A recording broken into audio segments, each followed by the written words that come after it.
10,000 fight fans have been attracted to this vast Trump Plaza Convention Center to see if Mike Tyson can justify his assertion that he is the greatest fighter on this planet. Good morning. Well, the undisputed world heavyweight champion's challenger this time is Carl "The Truth" Williams, a 29-year-old who's having his second shot at a world title. 4 years ago, this 6 feet 4 inch New Jersey fighter came face to face with a Larry Holmes who was then at his peak. The IBF title was at stake, and so sure were the bookies of a Holmes victory, they rated Williams' chances at 50 to 1. And he clubs hard with the right hand as well, Williams. There it is again and again. And I'll tell you, this no-hoper is really giving Holmes all the trouble he can handle in this round. So Williams losing a controversial decision, but only by 1 point. Well, here he comes in as a 12 to 1 underdog to beat the man who shattered Michael Spink's hopes in just 90 seconds in this very arena. And following that demolition, Frank Bruno got his chance, and I'm delighted that he's with us here tonight. Frank, do you wish it was you getting back into that ring with Tyson? I'm here right now, Dickie, and I get the little urge, you know, in my fist, that is, not in my fist, Dickie, yeah. They're talking about the fear factor. This certainly wouldn't include you. Some say that many of the heavyweights that have gone in with him are really afraid of him, and they don't believe they've got a chance anyway. I think Carl Williams has been in with him before, you know, as an amateur, and I've seen the video of it, and he's done pretty well, so I think the fear factor's out of his brain at this moment. I think, I'm not too sure, I'm not in his shoes, so I can't really answer for him, Dickie. Do you think Mike Tyson is invincible, Frank? Not really. I don't think no man's invincible. You know, there's only one man above there's invincible. You know, you've got to give him a lot of respect, but I don't think no man's invincible. How do you think that Williams should go about trying to beat Tyson? It's such a difficult thing because Williams is a boxer, you know. He isn't a power man, but he can outfox him and tie him out. I don't think he can outfox Tyson. I don't think he's got the style to beat Tyson, but it's so difficult to say Williams to beat him, you know. We've got to wait and see, Dickie. You'd go with Tyson, would you? Most definitely, but in boxing anything could happen, you know. You can't really write off people, Dickie, you know. Thank you very much indeed for the moment, Frank. So anyway, the first fighter should be coming into the ring at about 3:15 your time. We're going to take a short break, and after that we shall seek the truth about Carl Williams.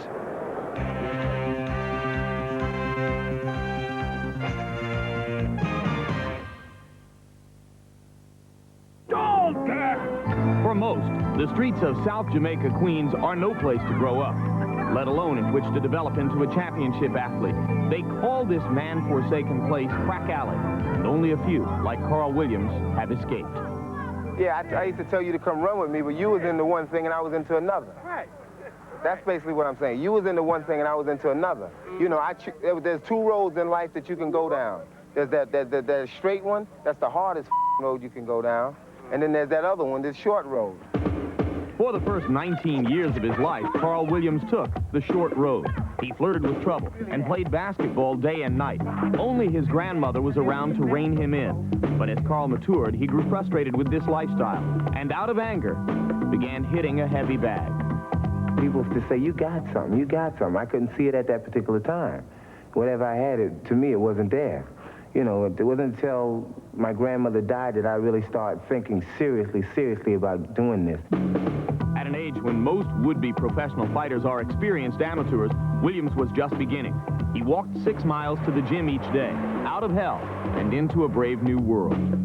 Whatever I was doing at that particular time, years and years ago, you know, I gave it up to become a boxer with no hopes, no aspirations or anything, no future really, but just a lot of hard work and determination. Fighting out of the tiny O'Connell Park gym, Carl Williams entered the Golden Gloves with just a couple of amateur fights under his belt.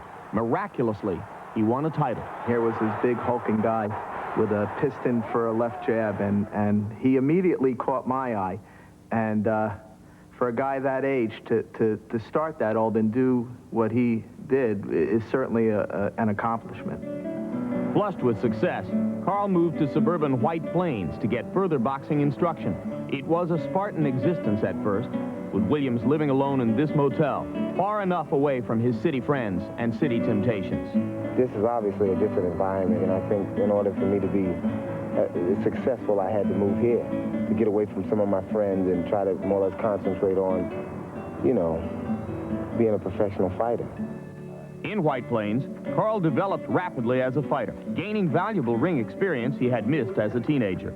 One sparring partner came down from this gym in Catskill, New York, to spar with Williams, a 17-year-old named Mike Tyson. Memories differ as to what happened.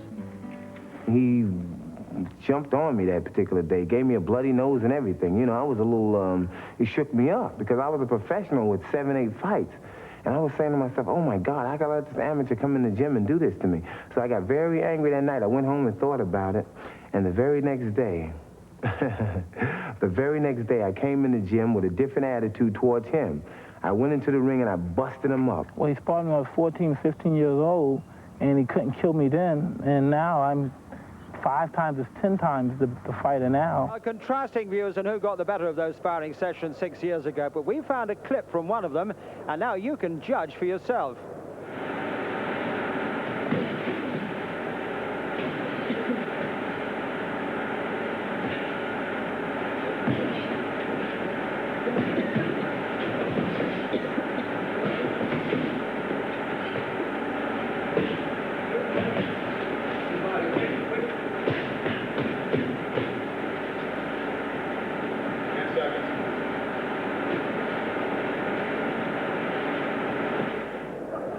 So, watching that clip with me, Frank Bruno again, and Jim Watt. Jim, is there any relevance from that clip to what we're going to see tonight, do you think? No, I don't think what happened in that sparring session really means anything.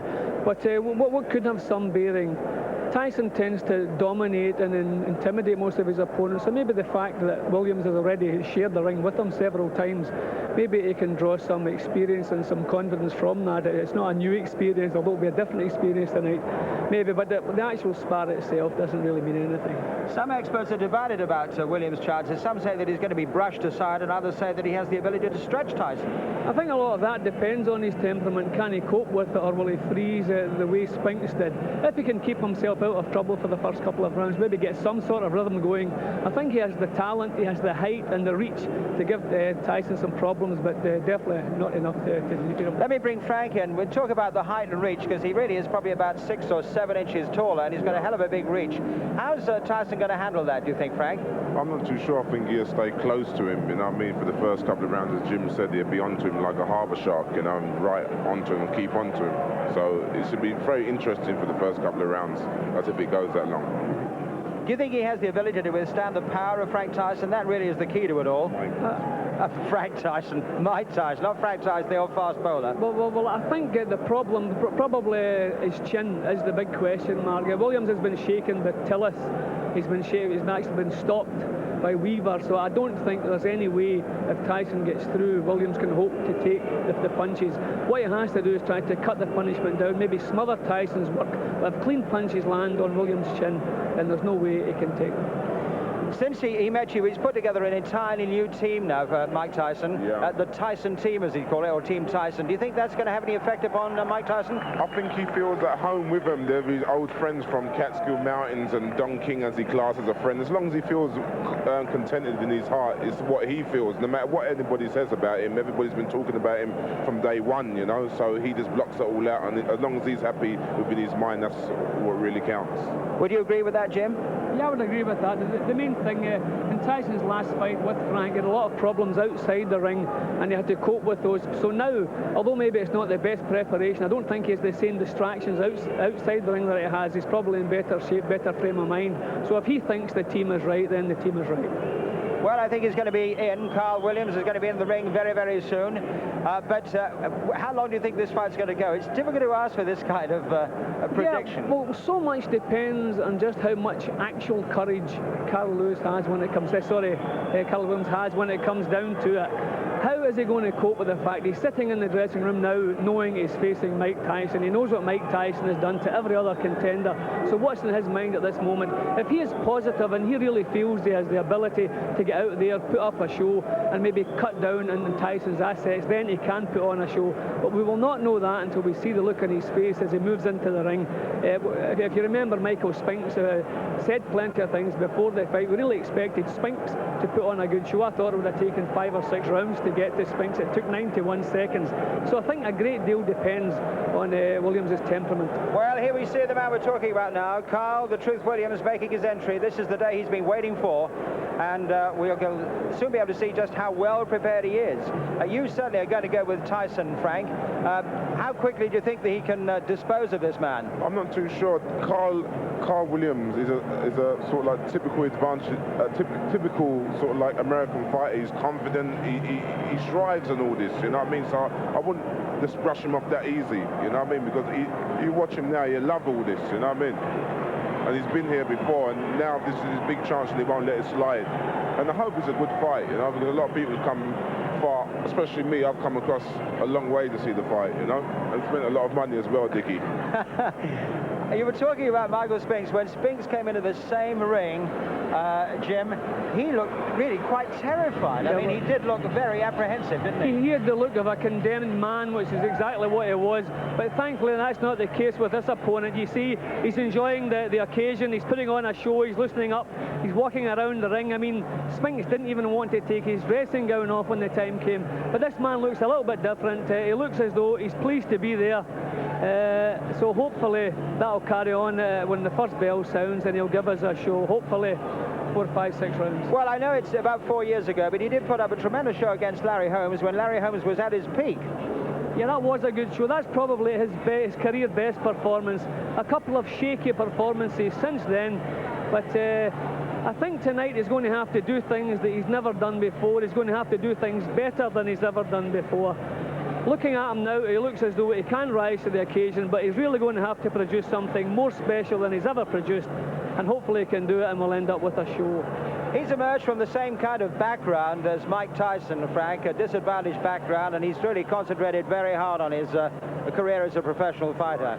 Yeah, I think so as well. I think this fight, Mike Tyson can make as many mistakes as he wants, but Carl Williams cannot make one mistake at all, you know what I mean, for this fight, not one at all. What's he feeling now? You've had this experience yourself, Frank. What is he feeling? It's so difficult. Sometimes you just pumped up. You've been waiting for this for such a long time. You've been away from home. You're hungry. You're just concentrating and thinking about Mike Tyson, not worrying about the crowd, you know? He's a professional man. All professionals know what they've got to do. You see him pumping up himself now.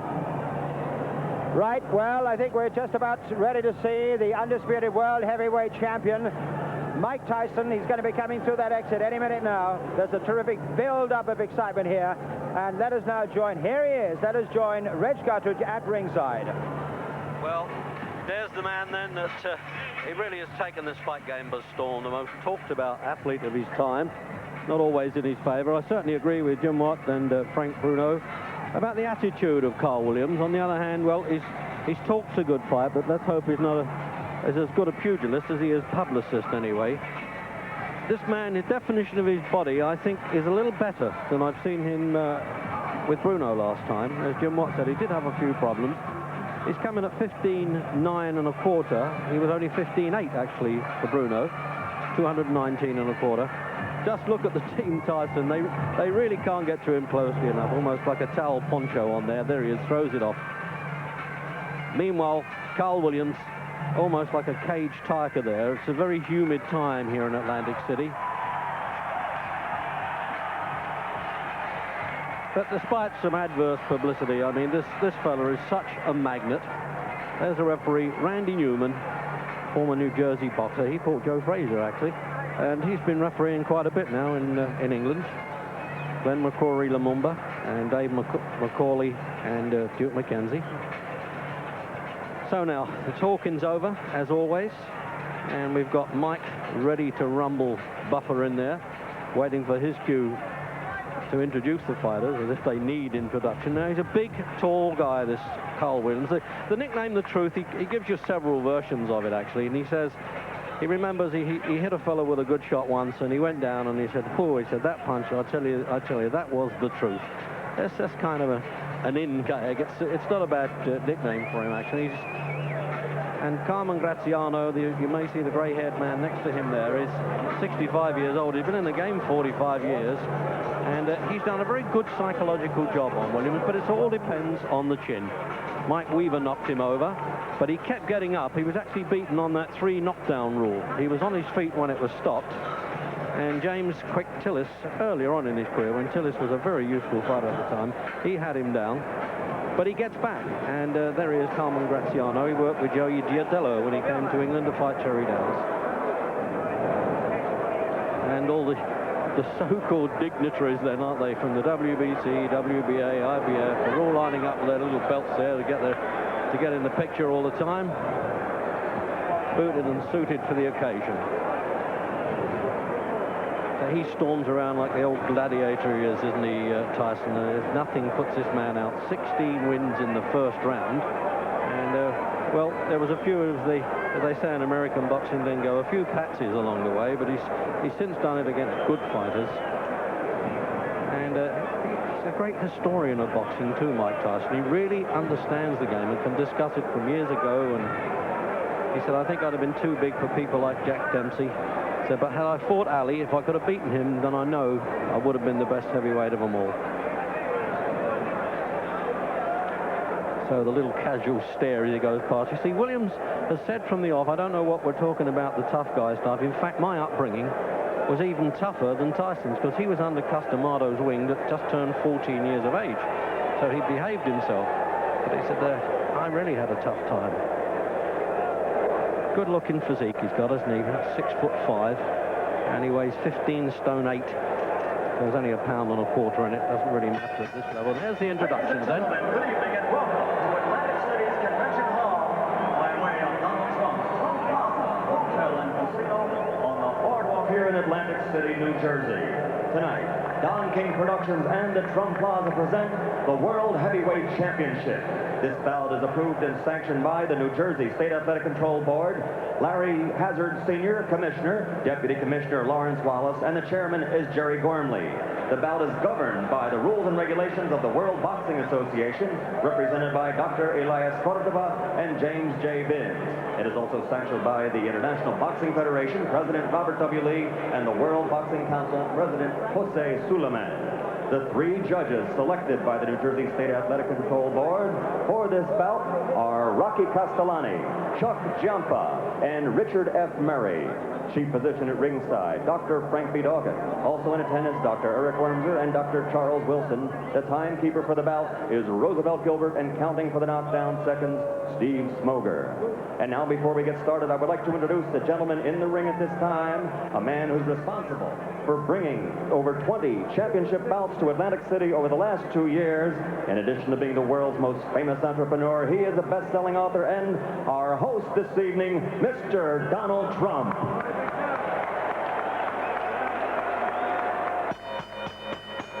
And now, ladies and gentlemen, from the Trump Plaza Hotel and Casino in Atlantic City, New Jersey, let's get ready to rumble. 12 rounds of boxing for the undisputed heavyweight championship of the world. The referee of this bout is Randy Newman. Introducing first, fighting out of the blue corner, wearing the white trunks with red trim, he weighs an even 218 pounds from Muskegon, New Jersey. His professional record, 22 victories against only 2 defeats, 17 knockouts to his credit, and 14 of those 17 KOs within 5 rounds or less. Ladies and gentlemen, the #1 heavyweight challenger in the world today, Carl the Truth Williams.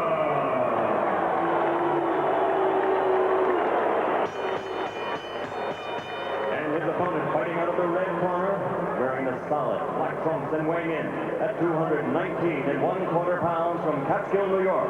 His professional record is unblemished with 36 consecutive victories, 32 knockouts, 28 KOs in 5 rounds or less, and 16 in the first round alone.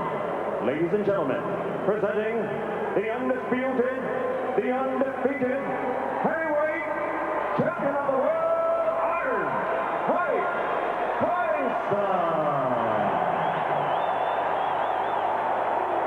Well, tremendous cheers here, there's no doubt about that. He's such a popular fighter, Mike Tyson. Now, there's been a sort of high lemming content, really, in most of Tyson's challenges. Let's see now how Can this fella really cope with him? Can he use his boxing ability, which we saw on ITV when he fought Larry Holmes? It was a very good performance and a very close loss indeed to Holmes, who then had quite a lot of fight left in him. So clear the ring, and those officials know how to get out of there when trouble starts. But good heavyweight referees, so he can handle these fellas okay, strength-wise anyway. He'll rush straight across here, Tyson, that's a certainty.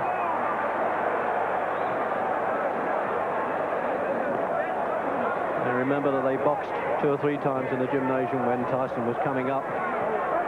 But as Jim Watt and Frank Bruno both agree, there was very little relevance in that.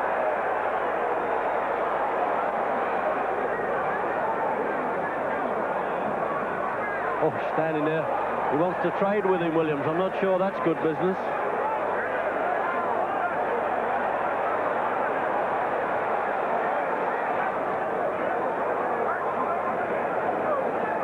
Good to see a challenger come out like that, Jim, and be willing to trade. Yeah, a good positive start from Williams, but I think I would feel the safer for him if he would back off and have a look at Tyson first of all. This is a completely different Tyson from the last one he shared the ring with.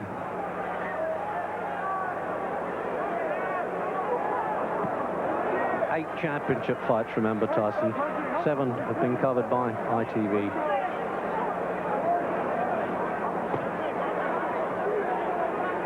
Well, the first change I've noticed in Tyson, he normally comes into the ring soaking in sweat. He hasn't done that tonight. I wonder if that's a change of plan with it. Oh, what a left hook.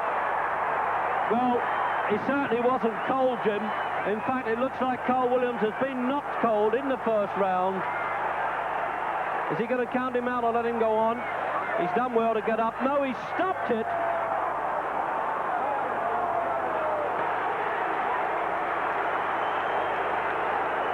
Well, there's some booing going on, but they didn't take that punch. Carl Williams is arguing. He got caught with a peach of a punch there, and, well, at least he's got a cuddle afterwards, Jim. Now, nobody really could have expected that. Well, I didn't have my watch going at that point because it only just started, obviously. And I wonder if that's beaten the Michael Spink's 91 seconds. It wouldn't surprise me if it has, Reg, but we knew the challenger's chin wouldn't stand up to it. He had to keep his chin out of distance, and he chose not to do that. He chose to stand and show everyone how brave he was, and it's worked against him. The first clean punch that landed has not come out of there. Well, I'd make that, Jim, about 1:20. Just, he's having an argument with him, Carmen Graziano, the trainer. I think you should have let him go on. Well, I think the referee did the right thing because Williams stood up and he just stood there looking, and you could see his legs had gone. He hadn't really moved. He didn't put his hands back up. It didn't look to me as though he could have continued. Another couple of punches could have done serious damage. The referee was closer than anybody, and I think he did the right thing. Well, he's saying I'm okay there. I mean, I'm always on the referee's side, Jim, and obviously you've been in there and tasted it. Now, let's have another look at this now. Well, it was a beautiful punch, bang on the chin. Now you can see the way he goes down, first of all, loses all control. Then you can see the actual time he took to get back up onto his feet again. Yeah, there it is there. He's got the left hand that he was talking about, but the way he slips inside is he's such a good defensive fighter, Tyson. People forget that. They just think he's a ring animal. He's got a lot of ability to go with that.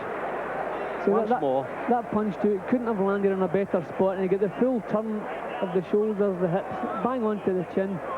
That was a beautiful punch, and the way he went down, you could see there was no way he could throw the effects of that. I mean, people like Larry Holmes could recover from a punch like that, but unfortunately not Williams. Well, normally in the first round they have a chance of getting over it. Certainly Michael Spinks didn't. But as I said, this fellow's recuperative powers have been good in the past, but he was nailed there, and I've got to be on Randy Newman's side there. It's better to always have that compassion. There's enough knockers of the fight trade anyway without letting this fellow take some more stick. But the crowd are unhappy, and I don't blame them at $500 a piece at ringside, and he doesn't like the look of that, and he's arguing with him again.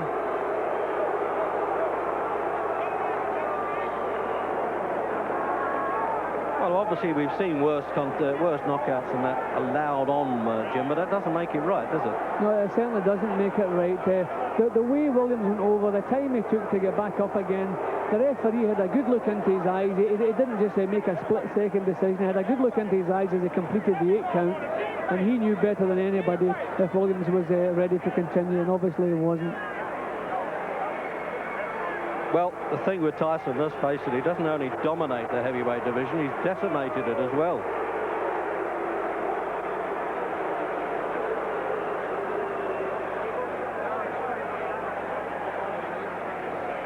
Here's Larry Merchant now asking referee Randy Newman.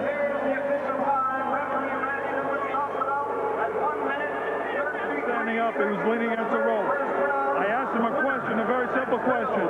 How do you feel? Not for the answer, but to see how he responded. His eyes were blank, his expression was blank, he had no answer. Is there any chance that he misunderstood what you wanted him to respond to? I don't think so. Let me tell you why. He's had a lot of professional fights and a lot of amateur fights. When a fighter is knocked down, and I had 38 fights, when a fighter is knocked down, the first thing he wants to prove when he gets up to the referee is that he's in good shape. Number 1, he wasn't standing on his feet, he was leaning on the ropes. Number 2, he couldn't answer me. And number 3, his eyes were dead. Thank you very much, Randy. And now back to ringside. All right, thanks very much, Larry, and thank you for pointing out that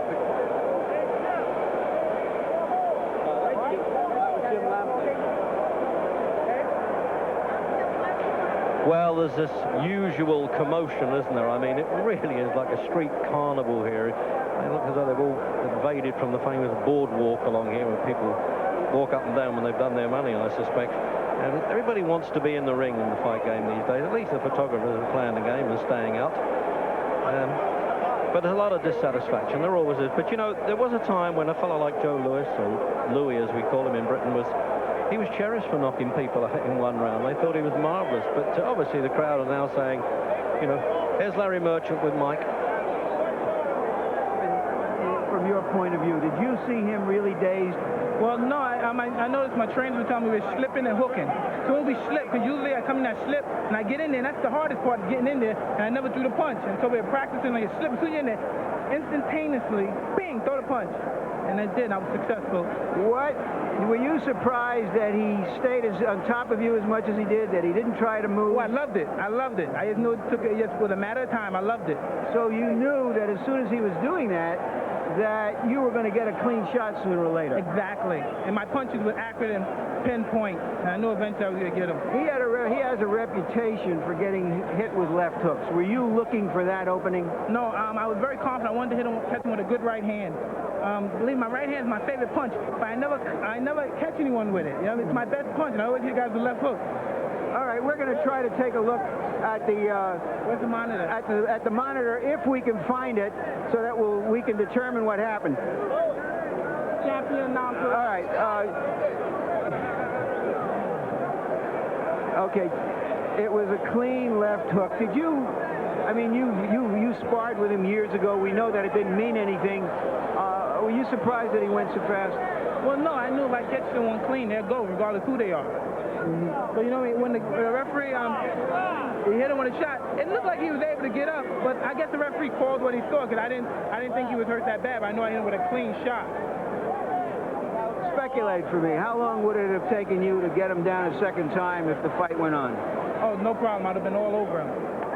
Maybe it's better if the referee did stop early. I would have been all over him. That's when I'm most dangerously, when I know I have someone hurt. For the record, Mike, I don't know if you know it, this fight went a couple of seconds longer than the Spinks fight. So far in this building, in the last 13 months, you've fought about 1 round and 2 fights. Well, good. I like coming in this building. I like being here. And Donald Trump, he don't play around. He pays that money up. And for this fight, Don told me if I knock him out, he'll pay me $100 grand. And I'm looking forward to that $100 grand. Who? Don is going to pay for you? Don King, yeah. $100 grand for a knockout. All right, we all want to be there when that happens. When is this going to happen? In the post-press conference. You are getting oh, yes. My church can use some of that money. Yes. All right. Reverend Henry J. Payton, Holy Trinity Baptist Church. No doubt. Let's talk about, all right, now let's talk. You've talked about being in control of your career. Tell us what you think is next. Who is next? Well, I'm just taking it one step at a time. I'll fight anybody, you know what I mean? I don't discriminate from anybody. I'm the best fighter in the world, and there's no man that can beat me. Does this mean that Holyfield is or is not your next opponent? Well, he's in my future, but I don't think he's in my immediate future. But come on, Holyfield, don't matter. That's kids play. So you think that you'll fight Holyfield like early next year, and you may have 1 or 2 fights before then? Most likely, but you know what I mean? If they can discuss our things with their people, we can fight in 2 weeks, 3 weeks. He caught a quick knockout, I got a quick knockout. We both still need to work. We didn't get any work. All right. Jose Ribalta was one of the fighters being considered for your next opponent, and he had a dreadful outing in a preliminary tonight. Did that eliminate him? Well, it looks kind of dreary for him, but you never know. If he have a couple more fights and he cleans up his act, he's always a good prospect. What about Douglas, who looked a little better, if not great, in another preliminary? He's been mentioned as a possible opponent. I take all comers. I don't duck any man. Can we assume that Michael Dokes is one of the prospects? All comers. Come one, come all, because nobody can get close to me. They're not even close. I'm the best fighter in the world. There's been discussions that today people from Israel have been offering you money to come and fight there. You've been reluctant to go abroad. Do you think that as a world champion, as someone who says, I'm the best man on the planet, that you will start to fight abroad? Well, eventually we'll do that, you know what I mean? But like you said, I'm not in a hurry to leave my country, you know what I mean? I love my country. I'm not in a hurry to leave anywhere. But you know what I mean? If things are right, I'll fight anyone. And then... Well, you've heard the views then, the frank views, isn't it, of Iron Mike, and we'll be back to hear from another big Frank, that's Bruno, and hear what he thinks, and you'll also see a devastating performance from the man who knows, could be a real threat to Tyson. So stay with us.